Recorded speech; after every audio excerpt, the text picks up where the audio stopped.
दोसा की उत्पत्ति वर्णन। यहाँ पर ऋषि जी बोले, दोसा की पत्नी का नाम निर्माशिष्ट था। वह यम की पत्नी थी।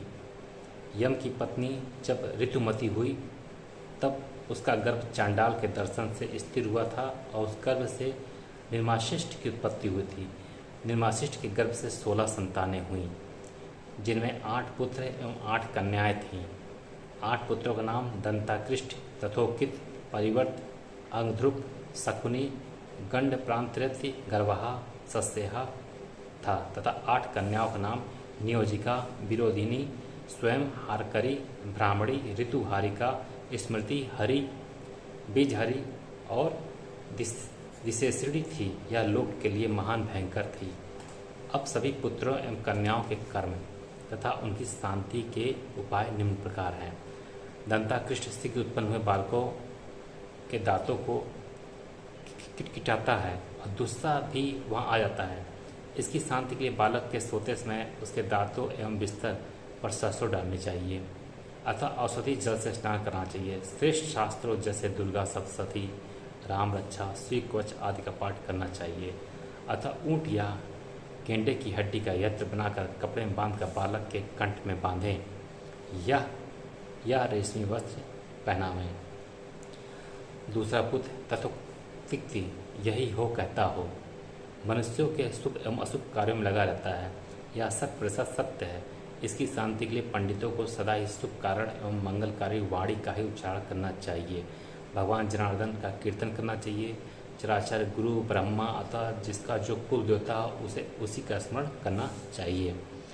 परिवर्तक नामक तीसरा पुत्र एक स्त्री का गर्भ दूसरे स्त्री गर्भ में पहुँचाता हुआ परिवर्तन करता रहता है, परिवर्तक जिसे कहते हैं, तथा मनुष्यों पर भी वह अपना प्रभाव डालकर कुछ कहना चाहता है परंतु वह कुछ अन्य बात ही कह देता है। इसकी शांति घर में सरसों बिखेरना चाहिए या ज्ञानीजन रक्षोध मंत्र का जाप करके रक्षा करें। चौथा पुत्र अंगध्रुप मनुष्यों के अंगों में वायु के समान स्पंदन और लोभ हर्षण उत्पन्न करके शुभाशुभ का आचरण करता है।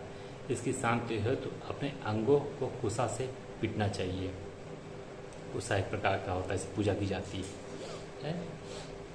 पांचवा पुत्र शकुनी काक आदि पक्षी या कुत्ता अथवा गीदड़ के शरीर में प्रवेश करके शुभ अशुभ को व्यक्त करता है। इसके द्वारा यदि किसी कार्य को करने के पहले अशुभ लक्षण दिखाई दे तो उस कार्य को त्याग देना चाहिए। यदि शुभ लक्षण प्रकट करे तो उस कार्य को शीघ्र ही कर लेना चाहिए। छठवां पुत्र गंड प्रांत रति आधे मुहूर्त गडांत में रहता है। यह सभी मंगलमय कार्यों को व अनित्यता को नष्ट कर देता है।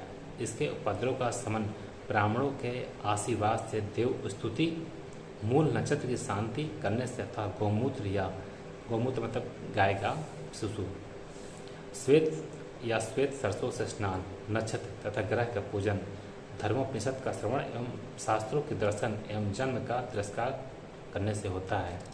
सातवां पुत्र गर्भहा स्त्री के गर्भ को नष्ट कर देता है।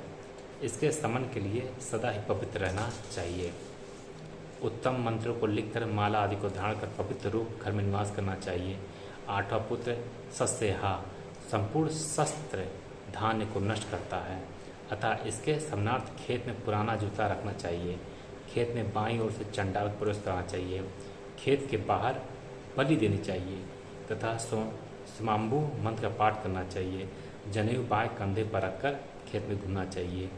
एक बात समझिए, जो बलि बात आ रही है ना, ये नहीं है कि यहाँ पे हम मुर्गा काट दें, बकरा काट दें। यहाँ फूलों को अर्पित करना वो भी बलि ही होती है, क्योंकि हम फूल को तोड़ रहे हैं, नारियल फोड़ रहे हैं, ये भी बलि ही कहलाती है। गलत अर्थ मत निकालिए, बलि कह रहा हूँ, बलि दीजिए। फूलों को भी बलि दी जाती है, फूलों को भी, नारियल की भी बलि दी जाती है। इसी प्रकार दुस्सह की प्रथम पुत्री नियोजिका मनुष्यों के हृदय में प्राय स्त्री और प्राय धन के अपहरण हेतु प्रेरित करती है। इसके समनार्थ पवित्र ग्रंथों का पाठ तथा क्रोध, लोभ आदि दोषों को त्याग करना चाहिए तथा किसी के कटु वचन बोलने अथवा मानने पर भी क्रोध नहीं करना चाहिए। यह सोच लेना चाहिए कि नियोजिका ही मुझे इन दुर्गुणों में प्रेरित कर रही है। विरोधिनी नाम की दूसरी पुत्री अत्यंत प्रेम युक्त दंपत्ति में सुहृद माता पिता भाई पुत्र आदि में विरोध व झगड़ा कराती है। इसके समन के लिए बलि कर्म करना चाहिए तथा सभी प्रकार के विवादों का परित्याग कर शास्त्रानुसार करते हुए पवित्र कर्मों को करना चाहिए। यहाँ ही बलि आया तो मतलब यहाँ मैं नहीं कर रहा हूँ मतलब काटिए किसी चीज़ को ले जाके ना, नारियल फोड़िए, फूल अर्पित करिए, उसकी बात कर रहा हूँ। स्वयं हारिका नाम की तीसरी पुत्र